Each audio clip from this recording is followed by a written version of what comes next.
Winston Churchill, Marilyn Monroe, Ed Sheeran, and Joe Biden. What did all these individuals have in common? Suffered from stuttering at one point in their lives.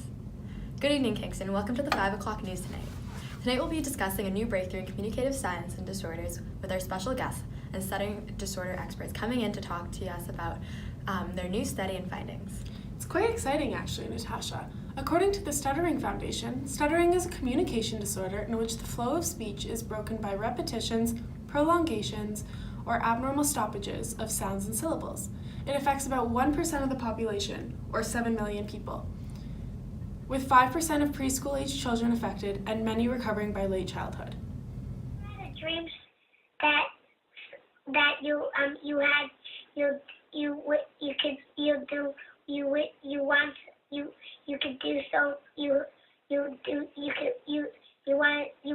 him to do you so much you could do it. For Liza to come in and talk on this topic. It's particularly exciting because it's the first study of its kind that looks at children near the age of when they started stuttering, whereas the current research looks mostly at adults who stutter. So thank you for joining us today, Liza. We're really excited to hear the results from your study, neural network connectivity differences in children who stutter. Thanks for having me. It's a pleasure to be here. Great. So I have it here. In past research, you found that there are subtle functional and structural differences in the brain areas that support the auditory motor network, which is important for speech processing function, and the basal ganglia thalamocortical loop for voluntary movement and higher level gait control. So how did you build upon these findings, which seem to be examined in quite a few studies? Yeah, so the thing that makes this study so unique is that in these brain areas, adults who stutter may have developed compensatory strategies or neuroplastic changes.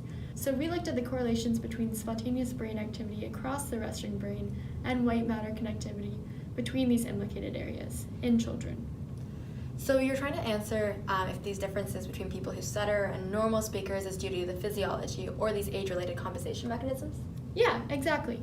We wanted to also use neuroimaging data to clarify if the foci of stuttering pathophysiology was mainly cortical or subcortical.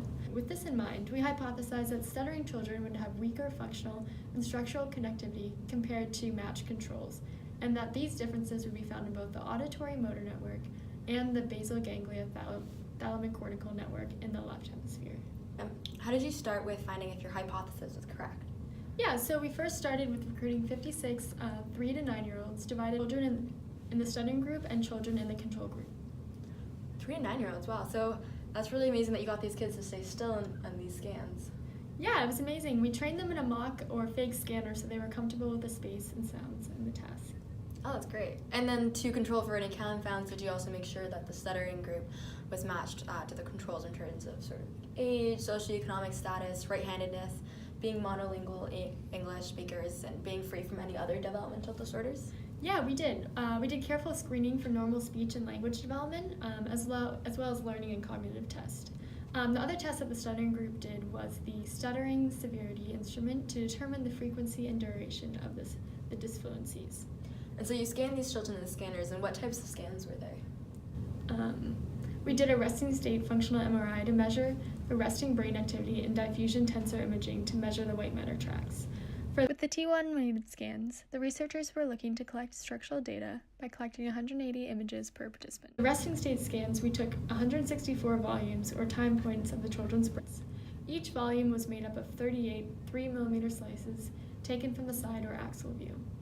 The children are just instructed to relax and close their eyes but stay awake. And for the DTI scans, we acquired 48 side-by-side slices of the brain for 12 minutes total. So now that you have these scans that measured how the brain is connected and how it functions at rest, now what? What sort of processing had to occur? Oh, well, my favorite part, pre-processing and analysis. We used a program called FreeSurfer for the structural scan. It's really useful for correcting for any motion, stripping, and cortical and subcortical segmentations. The anatomical T1 scans were registered to a standard brain space. Processing the resting state data, corrections were also applied using a program called AFNI. It does corrections for rigid body motion, random noise, and intersubject anatomical variation. In addition, we did between group t-test on resting state data and a compare scene-based whole brain comparison of functional connectivity between groups. Then, for the region of interspace functional connectivity analysis, We examined the group differences and the correlations between a prior defined pairs of seed regions for the auditory motor network and BGTC. Some of the results that you found after this. Yeah, so some of our findings include there's a weakened functional connectivity in the BGTC loop. So this is the supplementary motor area and putamen amongst children who stutter. The control group had higher correlations in the left supplementary motor area, the left insula, and right posterior superior temporal gyrus. Another finding that we found that was important was only boys who stuttered showed weakened functional connectivity in the auditory motor network between the ventral premotor and posterior superior temporal gyrus area in both hemispheres. And lastly, structural connectivity in the left hemisphere of children who stutter is weakened among the putamen, cortical motor, and auditory region. Thank you so much for coming in and sharing these results with us. And with Lindsay to discuss the significance of these results and also some possible limitations in future areas of research. So Lindsay, what do these results mean? Well, first of all, as Liza mentioned, these findings suggest that there are significant differences compared to non-stuttering children when it comes to neural connectivity. Also, as previously mentioned, these networks support many functions. One interesting point is that these brain regions support self-timed speech production as opposed to when they're speaking to the rhythm of external pacing, such as a metronome. A recent study also found that adults who stutter have lower activation in the motor regions of the brain. In external pacing conditions, these brain areas normalize, while there were significant increases in neuronal activity in the auditory cortex. Differences in the function of the BGCT loop in children are consistent with findings in adults, indicating that this brain region likely plays an important role in stuttering. So is it possible there's some sort of compensation mechanisms going on? Yes, it is very possible that the premotor cerebellum compensates for the weaknesses in the cortical striatal system and overrides the BCTG network during externally paced speech. And this is not exclusive to stuttering. All of these findings are similar to those of Parkinson's patients. Stuttering speakers have been found to be slower and less accurate in motor sequence learning tasks. Max and colleagues have proposed that the lack of ability for individuals with a stutter to transition from a sensory feedback-based motor execution to an automatic feed-forward-based motor execution is really the underlying mechanism of stuttering. All right, so studying connectivity of the BGTC loop may help researchers better understand the nature of motor planning, sequencing, and execution in these individuals? Yeah, exactly, yeah. Very interesting. So what about differences in age and sex between participants? So I'm really glad you asked. Age and sex differences between stuttering individuals should be approached with caution and tested in future studies using larger sample sizes, as there were not many girls in this study. However, there has been a well-studied sex difference when it comes to stuttering, with a higher spontaneous recovery rate among girls. The underlying mechanisms for this difference should also be considered in future studies. And what about the methodological implications of this research? In terms of methods, resting state MRI, as used in this study, is an appropriate method to use to investigate neuronal networks in their resting state in children. This is because this method is really good for children.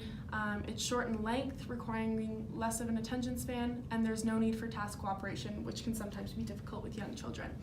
For studies involving other children, the authors plan to use resting state MRI with task-based fMRI to test performance on speech planning and execution.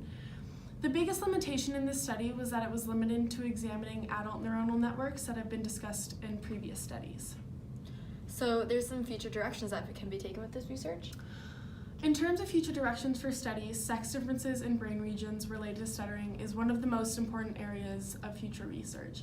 Although this study looked at sex differences in stuttering at a very preliminary level, it would definitely be interesting and very important to look at this in more depth later on. Thank you. Thank you for coming in today. Thank you for having me.